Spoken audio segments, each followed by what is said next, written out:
नमस्कार दोस्तों, उद्गम क्लासेस में मैं आशा और उम्मीद करता हूं आप सब ठीक ठाक होंगे। दोस्तों आज दोस्तों हम चर्चा करेंगे हंता वायरस पर। हंता वायरस पूरे विश्व में फैल रहा है, तो हम परीक्षा की दृष्टि से महत्वपूर्ण जो टॉपिक होंगे हम उसको कवर करेंगे और उसको याद करेंगे। परीक्षा की दृष्टि से जो जो होंगे हम नोट करेंगे दोस्तों। तो चलिए प्रश्न है हमारा, देखते हैं। हाल ही में चर्चा में रहा हंता वायरस। दोस्तों याद रखना, हंता वायरस याद रखना है। हंता वायरस संक्रमण मुख्य रूप से किसके संपर्क में आने से फैलता है दोस्तों? तो आपका ऑप्शन है ए संक्रमित मच्छरों के काटने से, बी दूषित पानी पीने से, सी कृंतकों के मल मूत्र और लार से, डी हवा में मौजूद परागण कणों से। दोस्तों चार ऑप्शन में आपको राइट आंसर कौन सा है, कमेंट सेक्शन में आप अपना जवाब दीजिए। तो यहाँ पर राइट आंसर दोस्तों सी है, कृंतकों के मल मूत्र और लार से यह फैलता है। दोस्तों इस फोटो में देख सकते हो, आपका कृंतकों का मतलब होता है कि आपको जो जानवर हैं उनके यूरिन से फैल सकता है मलमूत्र, या उनकी जो पोटी हो उनके द्वारा फैल सकता है, या उनके लार जो सलीवा है उसके माध्यम से फैल सकता है। दोस्तों आप इसके फोटो को अंदर देख सकते हो और आप अपने को सुरक्षित रखिए। दोस्तों चलिए इसको विस्तार से पढ़ते हैं नेक्स्ट पेज पर। तो आपका दोस्तों राइट आंसर सी था, कृंतकों के मलमूत्र और लार से यह फैलता है दोस्तों। और इसका विवरण है, इसको विस्तार से पढ़ेंगे दोस्तों। इस वीडियो को एक या दो बार देख लिए, आपका कवर हो जाएगा 100 में से 100%। आपको भगने की जरूरत नहीं है दोस्तों। चलिए, हंता वायरस मुख्य रूप से कृंतकों के जैसे चूहों, कृंतकों के अंतर्गत चूहों हों, गिलहरी हैं के माध्यम, जैसे बहुत सारे ऐसे जानवर हैं जो बिल्कुल चूहे की प्रजाति या कह सकते गिलहरी की प्रजातियों के माध्यम से फैलने वाला एक संक्रमण हंता वायरस है दोस्तों। जब इंसान इनके मल मूत्र या लार के संपर्क में सीधे आता है तो इनसे दूषित धूल जैसे सांस लेते हैं तो भी यह संक्रमित मनुष्य के अंदर फैल जाता है। इस वायरस को पहली बार कहाँ दोस्तों, इस वायरस को पहली बार दक्षिण अमेरिका की एंडीज पर्वतमाला में पहचाना गया दोस्तों। तो आपको क्या याद करना है, पहली बार कहाँ पहचाना गया? तो दोस्तों दक्षिण अमेरिका की एंडीज पर्वतमाला में पहचाना गया। ठीक है, दूसरा कौन सा याद करना है, मलमूत्र और लार के माध्यम से फैलता है, कृंतकों के जैसे चूहों और गिलहरियों के माध्यम से। 3 क्वेश्चन आपके यहां पर हो चुके हैं दोस्तों। मूल परिचय है, यह एक जूनेटिव वायरस है जो जानवरों से इंसानों में फैलता है। हंता वायरस कैसा दोस्तों, जानवरों से इंसानों में फैलने वाला यह वायरस है दोस्तों। इतना ध्यान रखना है, क्वेश्चन कैसे भी पूछ सकता है।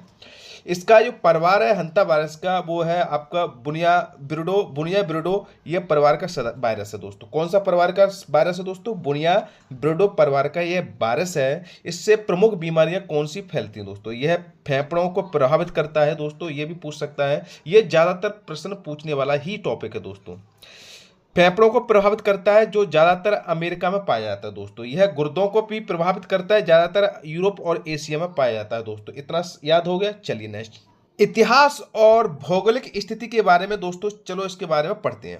इसका नाम दक्षिण कोरिया की हंता नदी, मतलब हंतान नदी कौन सी दोस्तों, याद रखना, हंतान नदी के नाम पर रखा गया। तो दोस्तों हंता जो वायरस है वो हंता नदी कहाँ दोस्तों, दक्षिण कोरिया में यह नदी है। यह 1950 के दशक में कोरिया युद्ध, कौन सा युद्ध हुआ था, कोरिया युद्ध के दौरान इसके लक्षण मिले तो दोस्तों, इसलिए इसका नाम दक्षिण कोरिया की नदी पर हंता वायरस पड़ गया। एंडी वायरस जो इसी में से एंडी वायरस निकला था, इसे पहली बार दक्षिण अमेरिका की एंडीज पर्वतमाला में रखा गया। इसका ये एक मान लो कि इसकी शुरुआत एंडी वायरस से हुई थी, तो इसको धीमे धीमे हंता नदी के नाम पर रखा गया दोस्तों। चलिए, प्रमुख लक्षण जो है, शुरुआती लक्षण कौन कौन से दोस्तों, जिसमें आपके लक्षण बुखार प्रतीत होगा, थकान प्रतीत होगी, मांसपेशियों में दर्द होगा, गंभीर स्थिति, सांस लेने में तकलीफ होगी, फेफड़ों में तरल पदार्थ या दर्द उठने का प्रारंभ होगा, रक्तचाप में कमी होगी दोस्तों। हालिया चर्चा में क्यों रहा है दोस्तों, जो अभी चर्चा में बना है हंता वायरस क्यों रहा है, तो परीक्षा की दृष्टि से हम देखेंगे दोस्तों, फालतू चीजों को नहीं देखेंगे। तो हालिया संदर्भ है एम बी होंडियास, जो क्या है दोस्तों, एम बी होंडिया जो है एक क्रूज शिप है दोस्तों। इसका नाम एम बी होंडियाज क्रूज शिप है। इसका प्रकोप देखा गया है इस शिप पर दोस्तों। चूहों के विनाश बचाव क्या है दोस्तों? चूहों के निवास स्थान से दूर रहना है, स्वच्छता बनाए रखना है दोस्तों। अक्सर वायरस के वाहक, मतलब कि वायरस के वाहक कौन से क्वेश्चन ये परीक्षा में ज़्यादा पूछता है दोस्तों। इससे प्रभावित अंग कौन से है दोस्तों?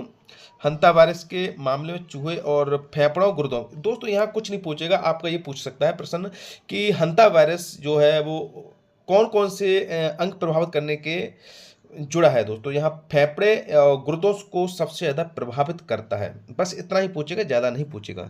चलिए नेक्स्ट।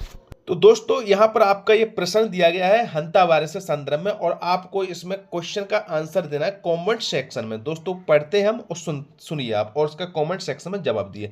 हंता वायरस के संदर्भ में निम्नलिखित कथनों पर विचार कीजिए।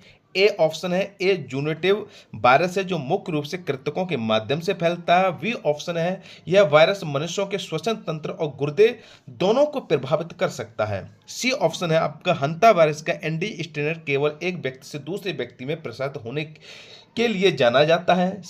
डी ऑप्शन है दोस्तों हाल ही में एम्बीहोडियंस नामक पोत पर इसके प्रकोप के कारण यह चर्चा में रहा। आपको इसका जवाब कमेंट सेक्शन में देना है, और मैं ऐसा उम्मीद करता हूं आपको ये प्रश्न सब याद होंगे। चलिए चलते हैं दोस्तों। जय हिंद, जय भारत।